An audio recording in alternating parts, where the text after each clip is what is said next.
There's been a lot of talk about Mitchell Robinson returning to the New York Knicks when we get back from the All-Star break. And on our live shows and in our comments section, it sounds like a lot of people want him to start. So I'm opening up a poll here to start today's show. Who do you want in the starting lineup? Is it Mitchell Robinson? Is it Josh Hart? Let me know down in the comments section. All righty, who should start for the New York Knicks? Is it Mitch? Is it Josh Hart? Let's break it down. You're watching Knicks Now by Chat Sports. I am your host, Marshall Green. It sounds like Mitchell Robinson is on the right track here, and I expect him to play again for the New York Knicks when we do get back from that All-Star break. He recently spoke to James L. Edwards of The Athletic, giving some context of why it's taking so long and really what he is prioritizing in his rehab to make sure this does not happen again. This is what Robinson told Edwards of The Athletic. Quote, "I'm just taking it day by day, the best that I can. Just trying to get to 100%. That's my main goal. I'm going to do whatever it takes to get there so that it doesn't happen again. I ain't trying to keep having these sit-outs and setbacks and stuff like that. This time, I'm just going to play it smart. Usually, I'd be young and dumb to go out there and try to get back as fast as I can. I can't do that no more." And I honestly feel bad for Mitchell Robinson at this point. Any athlete at any level knows how devastating that an injury can be. And when you have not one but two major injuries that both require major surgeries, like it did for Mitchell Robinson and his foot, really over the last 14 months, I sympathize for him and I feel bad for him. And I just wonder if he'll be the same player when he gets back. We want him to be the same player. We need him to be the same player. But for a 7-footer coming off two major foot injuries, I worry about that. And that's why I think this will actually be a slow build for Mitchell Robinson. I expect him to have a little bit of a minute restriction when he comes back to this team. And that's why I don't think it makes all that much sense in the world for him to just be thrown into the starting lineup and bench Josh Hart for multiple other reasons as well. Let's start with this. If Robinson is healthy, he is going to be a major difference maker for this team.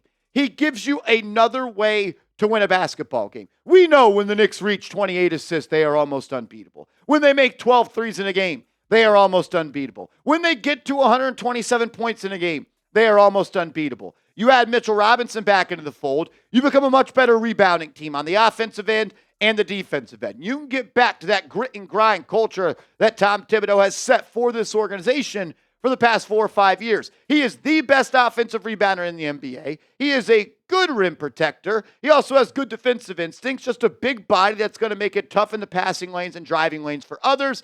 And he's also going to help you when it comes to protecting the rim. And that's what Mitch said. He was asked pretty much, what are you going to be when you come back? And he said, I'm just going to continue to do what I do best, which is get offensive rebounds, block shots, and defense. I can't wait to see how it goes. And if we can get the Mitchell Robinson that we saw prior to the injuries, which is a guy that averages 4.5 offensive rebounds per game for almost his entire NBA career, averaging better than 1.2 blocks per game over each of the last 4 seasons, and averaging nearly a steal per game while being good around the rim at finishing, throwing it down, being a lob threat, and playing the passing lanes, that is going to give the New York Knicks another style to win a basketball game. And great teams in this league, great teams in any sport, they can win games in multiple ways. And if there is a world, and if Mitchell Robinson of the 2023 playoffs versus the Cleveland Cavaliers, if he still exists and you can still get that production, this team can win the NBA Finals. In that 5-game series, he was dominant. He made Jared Allen look small.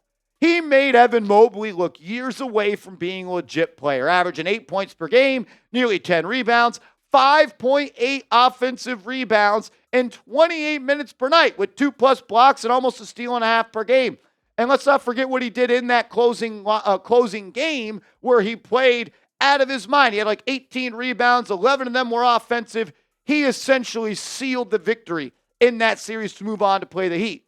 And the double big lineup is interesting. I do at times want to see Mitchell Robinson playing next to Karl Anthony Towns. There are going to be situations where I do think that makes some sense. If the Boston Celtics go with Al Horford and Porzingis, you could see it. If you play a big team like the Orlando Magic, it could make some sense. If you play the Cleveland Cavaliers with Jared Allen and Evan Mobley, it could make some sense. It's just another weapon for Tom Thibodeau to use and to deploy. You want to have multiple ways you can fight. You want to have multiple ways that you can win. And I want Mitchell Robinson to be a part of this equation. I think it gives a big boost to this team if he is healthy. But I want to make it abundantly clear here. Mitchell Robinson should not start over Josh Hart.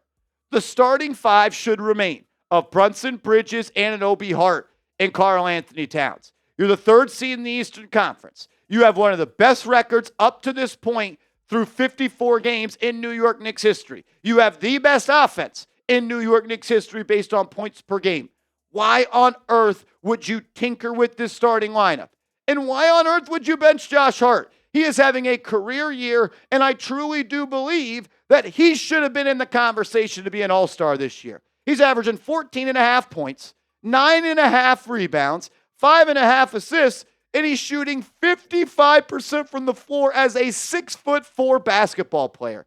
That is unreal. He is having his best season as a pro. He is finding his groove. He is finding out how he can most affect winning in a basketball game.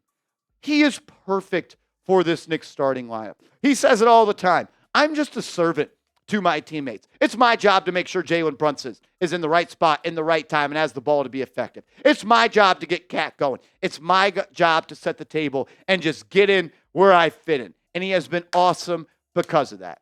One of the main reasons I believe, and I know that Josh Hart is having the best season of his career, is because his offensive efficiency has grown. Struggling from three right now. We all know that since 2025 started. He's not shooting the ball well. But the court is wide open. The dude had 30 in Indy off backdoor cuts. Just cutting to the basket. Cut after cut. Layup after layup. The dude dropped 30 off of layups. The reason? The court is wide open. I always used to think that if an offense played 5 out, if you had a stretch 5 and you could have everybody on the perimeter, my brain used to always just go to, oh, that means more threes. That means more wide open looks. No. Yes, it does mean that, but it means more layups. It means more backdoor cuts. It means easy rim runs. The paint is wide open. You can't help off somebody when you got a shooter here, and a shooter there. It opens up the floor. And that is shown and depicted in the field goal percentage for Josh Hart this year, but specifically around the rim. Josh Hart, inside 5 feet this year, at 6'4", is shooting 72.5%. Last year, he was shooting 64%. So a growth by 8.5 percentage points. Probably not all that much, right? What about Josh Hart inside 10 feet this year? Shooting 69.7%. 6'4" Josh, shooting 70% inside 10 feet. Last year, 56.3%. So he's grown by 13.5% inside 10 feet. What changed? Did he magically become a better finisher? Did he learn how to use his left hand? No. The contested layups that he took last year are now wide open. The help side coming from the dunker spot off of Julius Randle or off of Mitchell Robinson or off of Isaiah Hartenstein, it isn't there anymore. He puts that shoulder into him, 1, 2, get to the right hand and lay it up. We know that you got to have Hart and that Josh Hart is the ultimate X factor for this Knicks team. When he plays well, this team rarely loses. And I just want to go back to the playoffs last year. He was the difference in that series against the Philadelphia 76ers. And he was a huge difference in the Indiana Pacers series before every single player on the New York Knicks got hurt, including Josh Hart. Yes, I would love to see Mitch back. Yes, I think the Knicks can benefit from. And I will even say that they need him. But they do not need him in the starting lineup at all. And I see you guys in the comment section. But Marshall, the interior defense. We can't stop anybody. We don't allow anybody to just be contested at the rim. We give up open layup after open layup. Teams are shooting the best field goal percentage in the world against us around the rim. Sure about that? Sure about that? We'll break that down in a second. First, though, I got to tell you guys about our proud sponsor, Factor Meals. If you use our promo code, NicksChat50 off, you're going to get 50% off your first box. If you're ready to optimize your nutrition this year, Factor has chef-made gourmet meals that make eating well easy. They are dietitian approved and ready to heat and eat in 2 minutes so you can fuel right and feel great no matter what life throws at you. Factor arrives fresh and fully prepared which is perfect for any active, busy lifestyle or someone that doesn't know where their next meal is always coming from, like me. You can have 40 options across 8 dietary preferences on the menu each week. It's easy to pick meals tailored to your goals and what you want. Choose from preferences like Calorie Smart, Protein Plus, or if you're on the keto diet, they got you covered there too. Factor can help you feel your best all day long with wholesome smoothies, breakfast, grab-and-go snacks, and more add-ons. Reach your goals this year with ingredients you can trust and convenience that can't be beat. Eat smart with Factor. Get started at factormeals.com/KnicksChat50 off and use code KnicksChat50 off to get 50% off your first box, plus you get free shipping. That's code KnicksChat50 off at factormeals.com/KnicksChat50 off to get 50% off plus free shipping on your first box. Support the show, support the sponsor. All that information will be clickable down in the comments and description of this video. I hear everybody out there. I get it. The New York Knicks defense is not up to par right now. I am a little bit worried about if this New York Knicks defense can win a championship, but I do think they're going to get better. And I know Mitchell Robinson is going to provide a big boost for this lineup. The Knicks allow 49.7 paint points per game at the bottom of the league, 20th. Not great. Bottom 10. I hear you that. And Mitchell will help with that. He will. He can affect shots from the weak side. He's great around the rim. And it's just tougher to make shots when you got 2 7-feet guys out there. I understand that.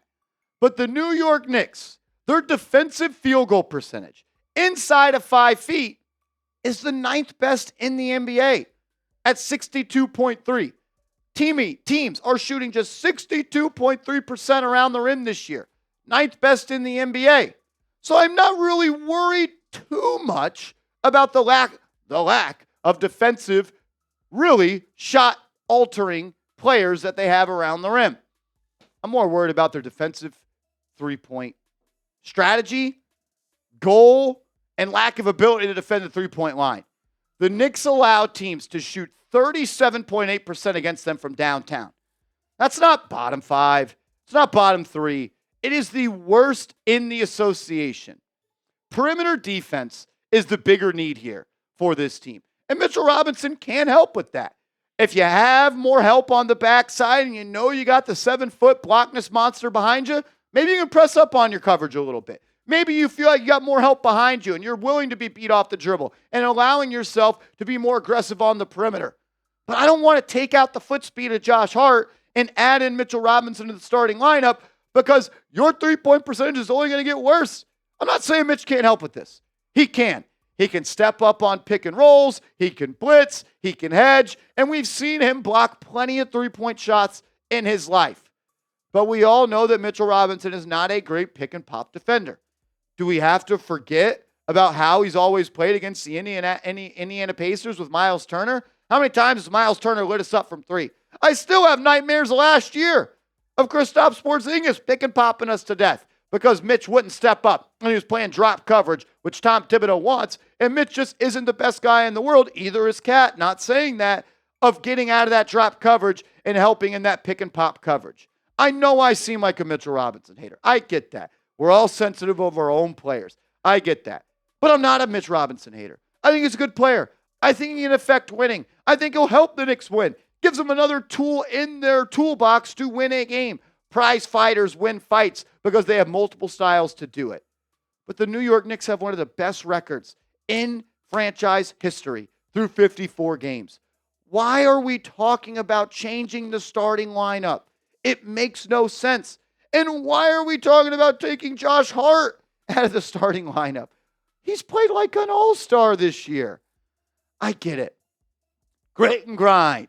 Defense. 90s hoops. The big, bad, tough Knicks. You got to play defense. It ain't 1998 anymore. It ain't 2004. It's 2025. You win in this league with offense. You do. You need championship-level defense. Absolutely. But playing defense in the regular season compared to playing defense in the playoffs is a lot different. You get 2 weeks to watch film. And I trust that Tom Thibodeau, with or without Robinson, can come up with a defensive game plan to stop or control or limit or make it tough on opposing offenses because he's going to be in the lab, he's going to watch tape, and he's going to be able to find a game plan that works. You're third in the East. You're a top 5 team in the NBA. I think you're the 4th best team in the league. I think, yeah, Garrett, you're going to finish with a top 5 record. You're going to have home court again in the first round. We don't need major changes. We don't. And I don't want to seem like a hater on Mitchell Robinson. I'm not. I know the value he brings to this team. I just think Josh Hart is a better fit for this lineup. This Knicks team was put together with Karl Anthony Towns to be able to score, to be able to be a top offense. And they've achieved it. Through 54 games, this New York Knicks offense is the best in franchise history. They are averaging 118.4 points per game. That is the best mark that has ever happened under the New York Knicks. And a great fighter, we've referenced it a couple times, can win in multiple ways. We can outscore you. When you get Mitch back, you can beat him up on the glass. You can beat him up with size, toughness. You can rough him up, and he can block shots. It's definitely going to help this team. But we don't need to change this team's identity after 54 games when they are on pace to be the best regular season Knicks team of all time. And I do want to see Cat and Mitch play together. I do. We've seen Cat play with Rudy Gobert. It got him to conference finals. It worked. I think it should be part of the game plan. They should use it in stretches. They should match lineups with it. They should use it against teams that are big on the interior. But I don't want to change the starting lineup at all. It's a beautiful starting lineup. They're finally starting to understand each other. They're finally starting to gel. And once OG Anunoby comes back, I don't want to make another change with Mitchell Robinson coming back. I just don't. I get it. We all love Mitch. We know he's a player. We know he can make an impact. Doesn't need to be in the starting lineup. And I don't really want him closing games either. If you're up by 12 and you want him in there instead of a big like Cat, maybe. But I don't know. Your top 5 minute getters should be the 5 in the starting lineup.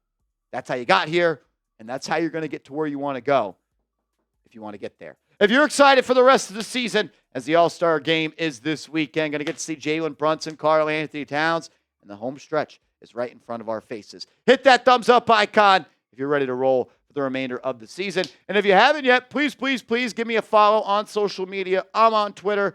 I'm on Instagram. You can hit me up at @MarshallGreen_. And that's going to be it for today's show. Show some love. Hit that thumbs up icon on your way out. If you haven't yet, subscribe to the channel. And we're almost there. Right around the corner is the playoffs. All right. Appreciate you guys. We'll see y'all later. Let's go Knicks.